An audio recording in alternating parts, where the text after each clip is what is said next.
자, 그러면 우리가 또 하나 눈여겨봐야 될 게 사별가정입니다. 사별가정. 자, 가정을 구성하는 요소가 있죠. 가정은. 이 가정, 즉 가족관계인데 가정을 구성하는 요소, 소단위로만 보자는 거예요. 가정을 구성하는 요소는 누가 있습니까? 아이들을 기준으로 볼 때, 아니면 남편, 그죠? 그 다음에 아내인 엄마가 존재하고 있고, 그 다음에 요 밑에 누가 있습니까? 자녀가 있습니다.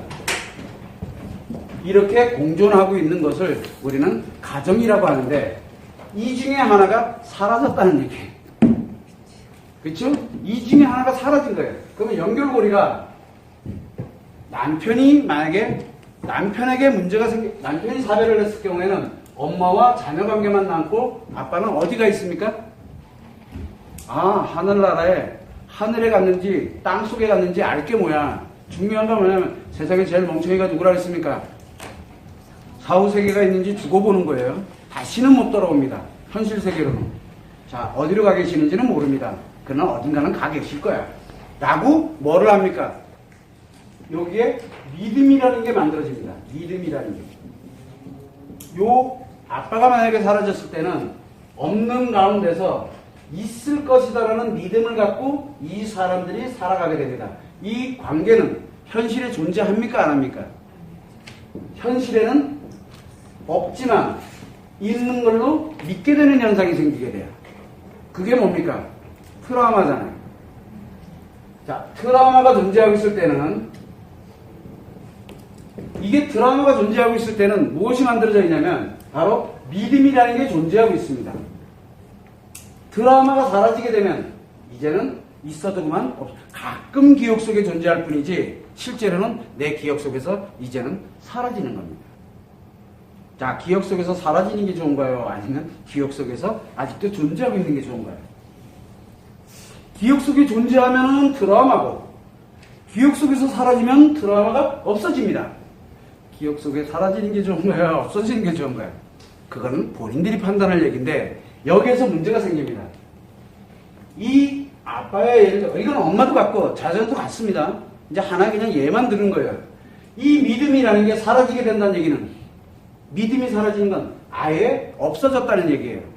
그러면 오로지 엄마와 자녀 또는 아빠와 자녀들과의 관계만 형성이 됩니다. 즉 무슨 얘기냐면 이 사별가정은 특징이 하나가 뭐냐면 이 반대편에 관련된 사별한 사람에 관련되어 있는 내용이 내 기억 속에 존재하고 있느냐 안 하고 있느냐가 굉장히 중요한 거예요.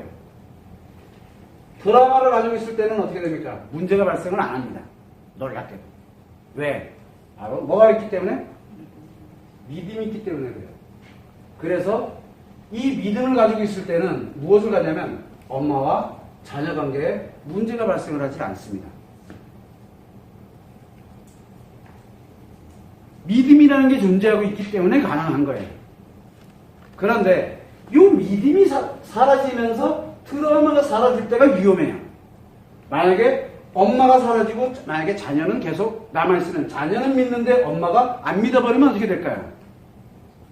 이 자녀와 엄마 관계가 단절이 됩니다.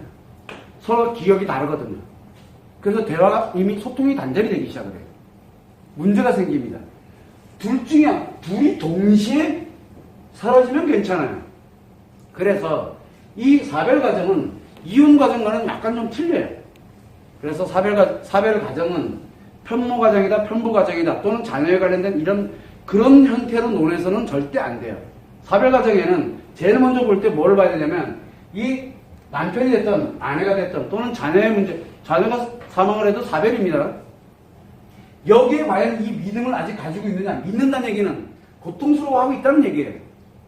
아직은 고통스러워하고 있다는 얘기가 되는데 만약에 예를 들어 이 트라우마에 관련되는 게 한쪽에서 먼저 사라지기 시작을 하게 되면 상대편과 문제가 생긴다는 것을 빨리 알아야 돼요. 나는 아이들이 사라지기 시작해서 이제 일상으로 회복을 했는데 엄마가 아직도 계속 그 믿음 속에서 벗어나지 못하면 엄마에게 함부로 얘기도 못합니다. 함부로. 그래서 엄마랑 얘기가 단절이 돼요. 이 단절되는 이 기간이 이 가정에는 어떤 같을 수가 없잖아요. 이 믿음이. 그렇죠? 자녀가 믿는 것과 그 다음에 엄마가 믿는 것 또는 아빠가 믿는 건 또 틀리죠. 자녀도 아들이 있고 딸이 있습니다. 그렇죠? 여기는 남자죠. 여기는 여자잖아. 이 아들은 남자죠. 딸은 여자입니다. 남자는 뭐가 작용합니까? 기분이 작용하죠. 여기 아들도 남자는 기분이 작용합니다. 여자는 감정이 작용하죠. 여기는 감정이 작용합니다. 자, 누가 더 빨리 잊어먹을까요? 남자들이 더 빨리 잊어먹습니다. 만약에 예를 들어서 아들이 잊어먹었어요. 그 엄마가 볼 땐 이 아들이 어떻게 보일까요? 말도 못합니다. 서로 말을 못해요. 그 순간부터 단절이 됩니다. 엄마만 보면 자기가 못 견뎌요. 왜? 엄마는 믿고 있기 때문에 아직도 아파하고 있잖아요. 그러니까 이 친구는 집에 있질 못해요. 너무너무 힘들어서. 어릴 때는 괜찮아요. 왜? 그게 뭔지를 모르니까. 몰라서 그런데 어른이 돼 있을 때는, 성인이 돼 있을 때는 정말 못 봐요. 엄마 못 봐요. 너무 힘들어요, 자기 자신이. 엄마가 미워서 그런 게 아니에요. 못 봐요. 그래서 벗어나려고 해요. 이 아들은. 자, 그런데 만약에 엄마보다 딸이 감정적이지만 딸이 먼저 벗어나게 됐을 때는 어떻게 됩니까? 이 엄마 때문에 얘가 벗어나려고 해도 벗어나지지가 않아요. 그럼 언제 벗어날 수 있습니까? 집을 나와야지만 벗어날 수 있게 돼요. 자, 이 관계가 사별 가정이 굉장히 위험한 이유 중에 하나가 아이들이 어렸을 때는 문제가 되질 않는데 성인이 돼 있을 때는 사별 가정들은 특이하게도 분리가 되기 시작을 합니다. 어느 순간에 가면은 분리가 되기 시작해요. 각자. 그래서 놀랍게도 혼자 살고 있는 사별하고 난 이후에 이 가정이 해체가 일어납니다. 이거 수순이에요. 바로 이 해체가 일어나는 수순은 트라우마에 대한 믿음, 없어지면서 믿음도 사라지는 바로 이 현상에서 개 때문에 나타나는 현상이에요. 왜? 인간은 누구나 다 자기 생각대로 살아가게 돼 있거든. 그러다 보니까 내가 믿는 거는 내가 믿는 거고 아이들이 믿는 건 아이들이 믿는 거예요. 근데 믿음에는, 즉 트라우마가 사라지는 데는 정도가 존재하거든요. 둘이 동시에 확! 근데 트라우마가 들어온 거는 둘이 동시에 들어왔잖아요. 트라우마는 동시에 발생을 했는데 발생됐던 트라우마가 사라지고 치료돼서 사라지는 데까지는 어느 정도가 존재하고 있는데 그 정도의 차이 때문에 바로 해체 현상이 일어납니다. 그래서 사별가정은 놀랍게도 어린 시절에, 만약에 자녀들이 어린 시절에 문제가 생겼다. 그렇게 되면 어떻게 됩니까? 사라집니다. 왜? 애들은 믿음이니 뭐니 이런 개념이 없거든요. 오로지 엄마만 바라보고 있습니다. 그러면 엄마가 믿음에서 얼마나 빨리 벗어나느냐에 따라서 이 가정이 유지가 될 가능성이 굉장히 높습니다. 그러나 만약에 성인이 돼 있다. 아이들이 어느 정도 고등학교 또는 중학교, 고등학교 이렇게 만들어져 있다 그러면 놀랍게도 아이들 같이 못 있습니다. 즉 해체 현상이 일어납니다. 분리 현상이라 그러죠.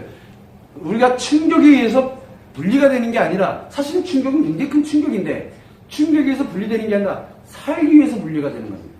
이게 잘못돼서 분리돼. 사랑하지 않아서 헤어지는 것이 아니라 이들이 분리를 하기 시작합니다. 즉 사별가정은 해체의 수순을 걷게 돼 있어요. 해체의 수순이. 언제? 트라우마가 한 사람이 벗어나기 시작하면 벗어난 사람이 그 가정에서 떠나기 시작을 합니다. 그러다 보니까 누구만 남습니까? 이렇게. 그래서 놀랍게도 혼자 사는 부분들이 이 사별을 하고 나서 혼자 살아도 전혀 지장 없이 혼자 잘 삽니다. 혼자 삽니다. 우울하든 뭐를 하든 남자도 그렇고 여자도 그렇고 이 분리가 된 채 남자도 그렇고 여자도 그렇고 자녀가 막 분리가 되면 사라집니다. 근데 자녀를 끌어안고 있으면은 계속 그 상처가 작용을 해요. 그러면 그 영향 그대로 누구에게 갑니까? 자녀들에게 갑니다. 분리의 이 해체는 수순으로 가져야 돼요. 그래서 사별가정은 함께 존재하고 있을 때는 누가 제일 위험하냐면 바로 자녀들이 위험합니다. 안 그러면 이 엄마는 또는 이 아빠는 이 믿음을 빨리 버리고 자녀들과 뭐를 가져야 됩니까? 같이 살려면 자녀들에게 진짜 말 그대로 맹목적인 그게 들어가야 돼요. 두 사람께 한꺼번에 같이 들어가야 되니까. 그래서 절대적인 희생이 뒤따르게 됩니다. 절대적인 희생이 뒤따르지 않으면 무조건 해체 수순으로 가는 게 맞습니다. 그래야 둘 다 살아요. 둘 다. 이 아이들, 이 자녀들에 관련되어 있는 부분이 망가져서 상처로 인해서 트라우마로 인해서 문제가 생기냐. 사별 트라우마는 그런 문제를 일으키지 않아요. 왜? 자기 상처가 아니기 때문에 그래요. 그래서 인간관계로 살아갈 때 보게 되면 이 사별 과정은 해체 수순으로 들어간다라고 생각을 하고 있으면 돼요. 그 이유는 간단해요. 이 트라우마를 믿음이라는 거, 믿기 때문에 트라우마가 생기는 거예요. 계속 유지가 되고 있다는 얘기예요. 그러나 누군가 하나가 거기에서 벗어나기 시작하면 아들이 먼저 벗어나요. 당연히 아들이 먼저 벗어나요. 근데 선생님 저는 아들이 없는데요. 그래 좋아. 그럼 딸이 먼저 벗어나냐 엄마가 먼저 벗어나느냐 이제 차이점이 나오게 돼요. 딸이 벗어났어. 그러면 이 엄마랑 같이 있을수록 딸은 고통을 못 견딥니다. 이 트라우마를 그대로 따라서 계속 받고 있거든요. 그래서 그 본인이 이제는 벗어나는 것도 알았기 때문에 분리가 돼줘야지 건강하게 살아갈 수가 있어요. 즉, 이 얘기는 무슨 얘기냐면 이혼 과정에는 뭐가 만드냐면 이혼하면서 만들어졌던 인간관계에서 사람관계로 전환되면서 문제가 생겼어요. 그런데 이 사별 과정은 사람관계로 안 갑니다. 인간관계로 계속 남아있어요. 바로 뭐 때문에 그러냐? 고통 때문에. 믿음. 그래서 아직 관계가 유지되고 있다는 얘기예요. 누군가와. 그러다 보면은 어느 누군가 하나가 중심으로 해서 예를 들어 만약에 아빠를 사별을 했다. 그러면 엄마를 중심으로 해서 이상하게 해체 현상이 일어나게 되고 만약에 엄마를 사별했다. 예를 들어서 그러면 아빠를 중심으로 해체 현상이 일어납니다. 아빠가 지키고 있죠. 근데 문제는 자녀들이에요. 만약에 자녀 아들, 딸이 있고 뭐 있어. 근데 엄마, 아빠가 여기에서 트라우마에 관련된 게 한 사람은 벗어났는데 한 사람이 계속 가고 있으면 이 사람 어떻게 됩니까? 인생. 불행 그 자체입니다. 그래서 사별은 이상하게 이혼을 불러오진 않는데 해체 현상이 일어나요. 더 이상 남편과 아내로 살아가기가 어려워져요. 왜? 한 사람은 벗어났는데 한 사람이 못 벗어나면 더 이상 인간관계를 가질 수가 없는 인간관계가 돼요. 왜? 안 써봤기 때문에. 내가 지키지 않으면 이 사람 죽거든요. 내가 지키지 않으면 이 사람이 죽고 이 사람이 힘들어하면 이 사람이 지키지 않으면 이 사람이 죽는다는 걸 알아요. 죽고 사는 문제로 들어가 있기 때문에 그 사람 옆에서 벗어나지를 못합니다. 근데 그게 사는 게 사는 거냐고요. 둘 다가. 아니에요. 그럼 그들 둘에 대해서는 이 두 사람이 자녀의 문제가 생겨서 엄마 아빠가 살아가게 하려면 바로 이 해체 수순으로 들어가게 되는 게 당연한 거기 때문에 그들이 해체 수순으로 들어가지 못하도록 왜 이렇게 만들어지는지를 알려줘야 돼요. 그러면 놀랍게도 안 아픕니다. 왜? 이 트라우마가 좋은 겁니까? 나쁜 겁니까? 방금도 얘기했잖아요. 그게 예뻐 보이고 그게 참 고마워 보여요. 그러면은 놀랍게도 스트레스가 됩니까? 그게 상처가 됩니까? 알면은 상처가 안 되고 알면은 스트레스가 안 돼요. 해체 수순은 안 가도 돼요. 그러나 모르면 해체 수순으로 가게 돼 있어요. 이게 사별 과정이에요. 그래서 우리가 이혼 가정이다 또는 재혼 가정이다. 굉장히 많은 가정들이 존재하고 있지만 그것도 나쁘다 좋다를 논할 수 없다고 얘기했죠. 그런데 사별 가정은 위험해요. 해체로 갈 거냐 아니면 함께 가냐. 함께 가고 있을 때 모르면 이거는 안 하니만 못한 인간관계가 돼버려요. 못 벗어나고 있다는 얘기예요. 둘 중에 한 사람이 먼저 벗어나더라도 못 벗어나요. 그러면 긴 세월이 지나야지 벗어날 수 있겠죠.